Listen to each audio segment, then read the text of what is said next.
What's your outlook for the markets? Do you think that the U.S. stock market is expensive right now? No, I think the U.S. market is okay. I mean, it's had a sort of rocky kind of year. And I think the reason for that is people don't have a hard time appreciating just the earnings we're receiving right now. I mean, the problem is I think stock market investing is kind of a monotheistic religion. There's only one God, and that is future earnings growth. And the thing is, you cannot see much future earnings growth from here. Next year, it's going to be tougher than this year. But look how good it's this year. I mean, this year, we think we're going to do about 26% year-over-year growth in operating earnings per share for the S&P 500.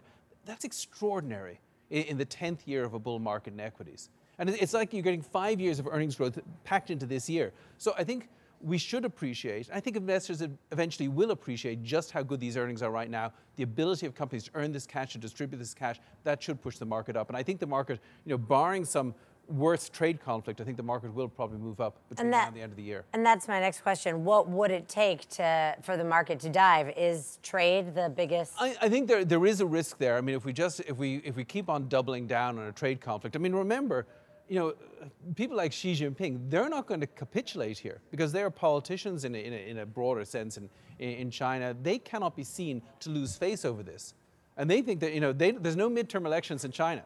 And because of that, they're not going to give in easy. And so the danger is that the trade war gets prolonged. Now, honestly, I think we may see a sort of a trade war ceasefire before the midterm elections because I think the pushback on Washington about this trade war is getting bigger and bigger and bigger. And eventually, I think that's going to have an impact on the administration. But there is a risk. One of the biggest risks facing this economy is that we keep on pushing up tariffs because tariffs are such a bad idea.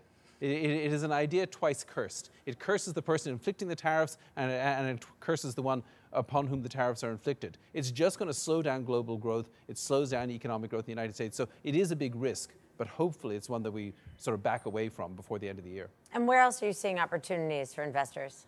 Well, I think there's a lot of opportunities in equities overall, particularly outside the United States. I mean, remember, we're going to slow down eventually to about 2% growth. We don't have the population growth. We don't have the workforce growth, honestly, to do more than that.